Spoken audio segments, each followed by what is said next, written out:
For that report, Jong-soon, do keep us updated throughout the day on that. Now, in other news, senior diplomats from South Korea, the US and Japan met in Tokyo on Tuesday to discuss ways to deal with North Korea, touching on a new way, in fact, to punish Pyongyang if it conducts further provocations. Connie Kim with the details.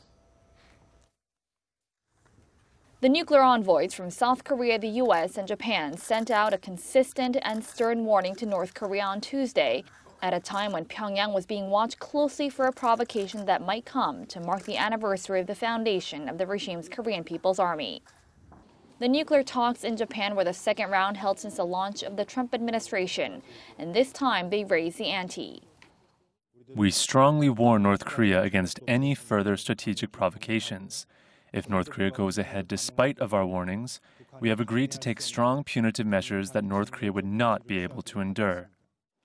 Strong punitive measures could include an unprecedented option, according to Japan's chief negotiator. There is the opinion that oil is a tool that could be used for sanctions, but it is important that this point is discussed with China. A resolution to the North Korea threat is nearly impossible to discuss without China's participation, which is why the U.S. under Trump has been pressing Beijing to take an active role. We also discussed at length the role of China. We believe China has a very, very important role to play.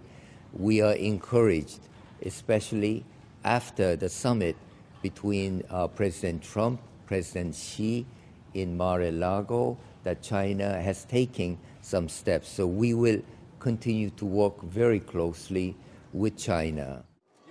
Washington has been communicating closely with Beijing on North Korea, most recently in a phone call Monday between Presidents Trump and Xi.